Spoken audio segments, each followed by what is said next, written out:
Hey everyone. Welcome to the latest episode of News This Week. We've got all the top stories and developments of the week, so sit back, relax, and get ready for a dose of current events. Don't forget to like, share, and subscribe for more updates and insights. Parts of northern Syria, devastated by more than a decade of civil war, were struck by the earthquakes. al-Hawa, a crucial border crossing with Turkey that allows international aid into the country, was left unpassable. The UN announced that cross-border aid had been temporarily halted. In a break from the calendar used by Russian Orthodoxy, the Ukrainian Greek Catholic Church, which counts around 10% of Ukraine's population as followers, announced that it would shift the celebration of some feast days to match those of Christians in the West. Its Christmas Day will now fall on December 25 instead of January 7. Rishi Sunak appointed Greg Hands as chairman of the Conservative Party, following the sacking of Nadhim Zahawi over a tax scandal. The British Prime Minister also created a new department for energy security and net zero, and promoted Kemi Badenoch to business secretary. Tens of thousands of Israelis poured onto the streets of 20 cities for a fifth week of protests against the judicial reforms of Binyamin Netanyahu's government. Sergei Lavrov, Russia's foreign minister, making his third trip to Africa in 8 months, met Mali's military government and promised to provide it with weapons. Russia has been extending its influence in Central Africa and the Sahel through weapons sales and contracts for mercenaries from Wagner Group. An American fighter jet downed a Chinese balloon off the coast of South Carolina. American officials called it a spy balloon. China said it was merely for weather observation and had gone astray. The discovery of the massive object, which flew over nuclear missile sites, prompted the White House to cancel a visit to Beijing by the Secretary of State, Antony Blinken. Joe Biden gave a combative State of the Union speech to Congress, his first since the Republicans took control of the House of Representatives. The president was constantly heckled and at times engaged his detractors, for example by accusing some Republicans of trying to undermine Social Security and Medicare. Guillermo Lasso, the center-right president of Ecuador, lost a referendum that would have allowed crime suspects to be extradited. Mayoral elections were also held.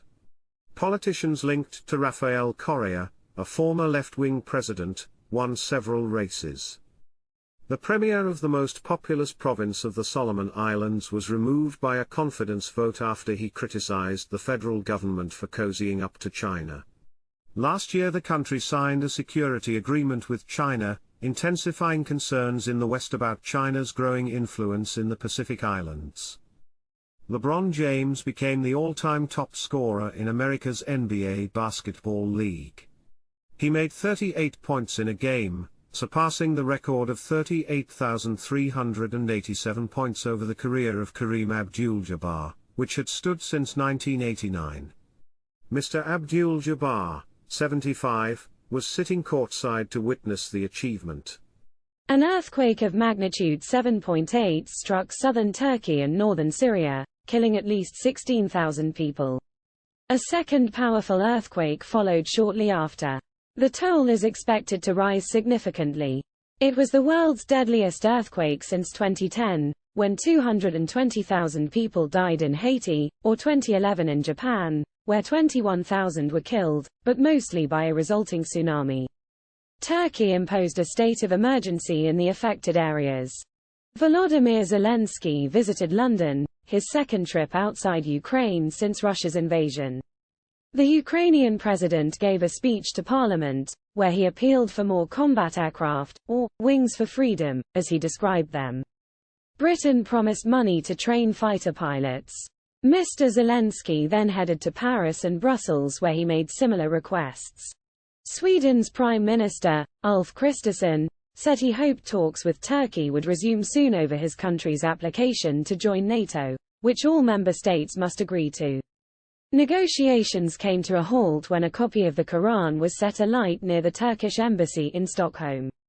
Turkey's president suggested recently that he will look favorably on the application from Finland, which also wants to join, but not Sweden. Ayatollah Ali Khamenei, the supreme leader of Iran, has reportedly pardoned tens of thousands of prisoners, including many who were involved in recent anti-government protests. The head of the judiciary claimed that many of those arrested after the demonstrations had committed their crimes as a result of foreign propaganda. It is unclear when the prisoners will actually be released. The number of people killed in violence linked to jihadist groups in Africa jumped by 48% in 2022, according to the Africa Center for Strategic Studies, part of the Pentagon.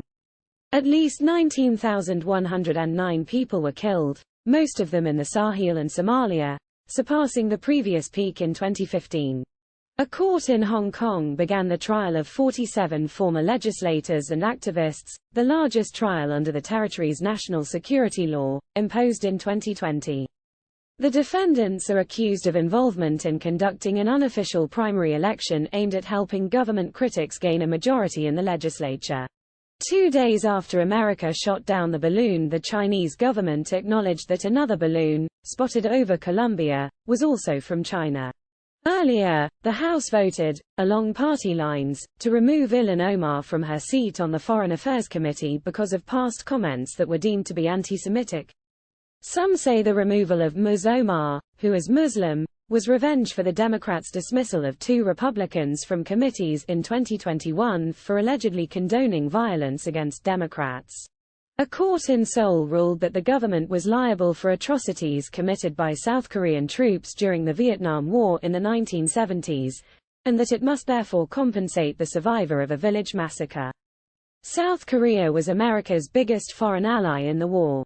The ruling is expected to open the floodgates to thousands of compensation claims. Development of a new coal mine was halted on environmental grounds for the first time in Australia. The country's Labour government said the site in question was too close to the Great Barrier Reef. It was a mixed week for Microsoft, which received another blow to its planned takeover of Activision Blizzard, a maker of video games. Britain's competition regulator said the deal would be bad for consumers, and may not approve it. America's Federal Trade Commission is already suing to block the acquisition. Disney announced a restructuring of its business in which 7,000 jobs will be cut, around 3% of its workforce. It is the company's first big move since Bob Iger returned as chief executive in November. He said the changes would reshape Disney around creativity, and make its streaming business profitable. Investors seem to be enthused by the extensive cost-cutting at America's tech giants. Despite Apple reporting a 5% year-on-year drop in revenue for the last 3 months of 2022, which includes the crucial Christmas season, and Google posting a sharper-than-expected decline in advertising revenue, the Nasdaq Composite held steady. The index is up by 15% since the start of the year.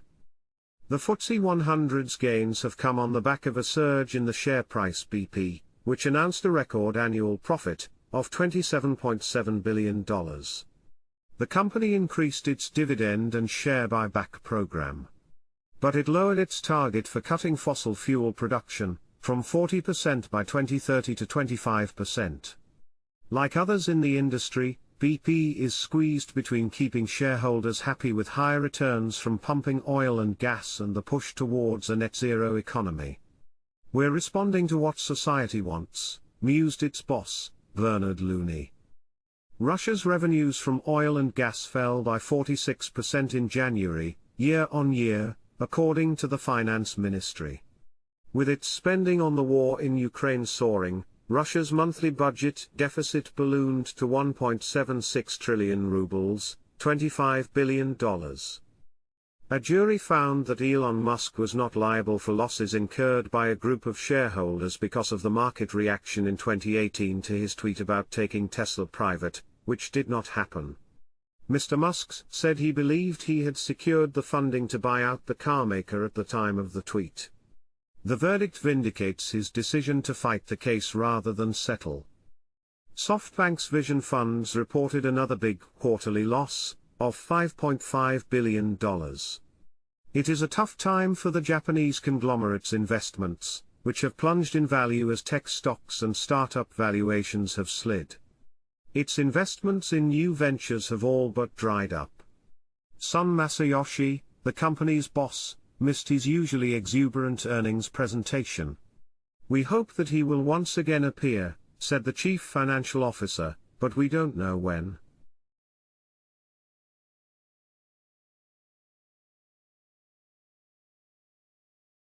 The business of searching the Internet, dominated for over 20 years by Google, was on the cusp of disruption, with various announcements that chatbots based on artificial intelligence are to be incorporated into search engines. Microsoft unveiled a version of Bing with the technology that powers ChatGPT, made by OpenAI, a startup, in which Microsoft is a big investor. Finding itself on the back foot, Google launched Bard, its rival to ChatGPT. However, the company's share price fell sharply when Bard gave the wrong answer to a question on space telescopes in a video promoting its abilities. Some of the companies in the embattled Adani Group reported a rise in profits. That prompted a rally in their share prices after a 2-week rout sparked by a short seller's claim that the stock was being artificially inflated. Adani denies the allegation. Adani's controlling shareholders attempted to soothe markets by repaying a $1.1 billion loan ahead of schedule. The great shakeout continued in the tech industry, as Zoom announced that it would cut 15% of its workforce, or 1,300 jobs. Eric Yuan, the chief executive, said he would take a cut to his salary and bonus. The company's headcount has tripled in 2 years, while post-pandemic demand for its video conference services has slowed dramatically. Britain's FTSE 100 hit new record highs, surpassing its previous peak of May 2018. The FTSE outshone its American and European peers last year and has risen by 6% since the beginning of this year. Total Energies, formerly Total, also reported a record annual profit of $20.5 billion, or $36 billion on an adjusted basis. The combined profits for 2022 of the 5 biggest Western oil companies have now reached almost $200 billion. Credit Suisse reported an annual loss of SFR $7.3 billion, $7.9 billion, its biggest since the global financial crisis of 2007-09. The Swiss bank was hit by a surge in withdrawals from wealthy clients in October. American employers created 517,000 jobs last month, the highest number for January since 1946 and well above the market forecast. Jerome Powell, chairman of the Federal Reserve, said that given strong data on the labor market and the economy, the central bank may have to prolong interest rate rises for longer than investors might expect.